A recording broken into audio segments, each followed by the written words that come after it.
भारत की सिविल सेवा परीक्षा नाम सुनते ही एक बहुत ही कठिन चुनौती की तस्वीर सामने आती है ना। तो आज हम इसी पहेली को सुलझाने वाले हैं।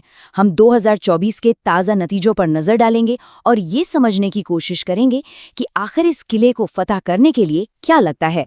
ये नंबर देखिए, 1009। ये वो उम्मीदवार हैं जो 1 साल तक चली बेहद मुश्किल प्रक्रिया के बाद आखिरकार नियुक्ति के लिए चुने गए हैं।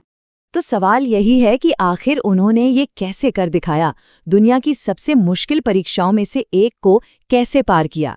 चलिए आज हम इसी सवाल की तह तक जाएंगे और इस कमाल की उपलब्धि के पीछे की कहानी को समझेंगे।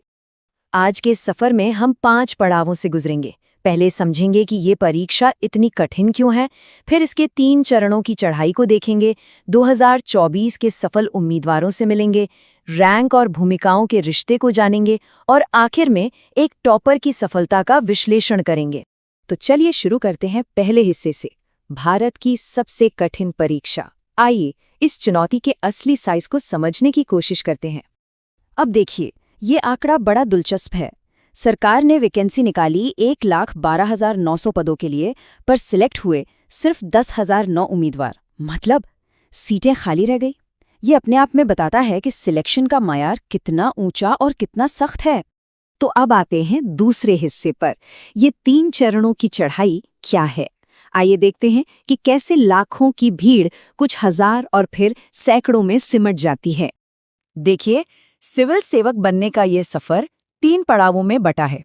पहला है प्रीलिम्स। ये एक तरह की स्क्रीनिंग है जो भीड़ को कम करती है। फिर आता है असली इम्तिहान, मेंस, जहां आपके ज्ञान की गहराई को परखा जाता है। और अगर आप इसे पार कर गए तो आखिरी पड़ाव है इंटरव्यू, यानी व्यक्तित्व परीक्षण, जहां ये देखा जाता है कि क्या आप इस जिम्मेदारी के लिए सही इंसान हैं। तो ये है पहला गेट, पहली दीवार, प्रीलिम्स।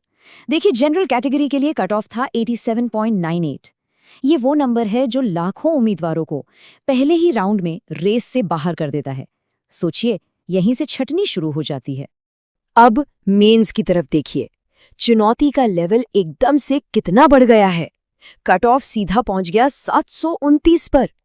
यहां तक पहुंचने के लिए बहुत ही जबरदस्त तैयारी और मेहनत चाहिए। और ये है फाइनल कट ऑफ 947। ये वो जादुई आंकड़ा है, वो कम से कम स्कोर जिसे पाने वाले आखिरी उम्मीदवार ने मेरिट लिस्ट में अपनी जगह बनाई। इसमें मेंस और इंटरव्यू दोनों के नंबर शामिल हैं। चलिए अब प्रक्रिया से आगे बढ़कर उन लोगों पर फोकस करते हैं जिन्होंने इस मुश्किल सफर को पूरा किया। देखते हैं कि सिविल सेवकों के इस नए बैच में, यानी क्लास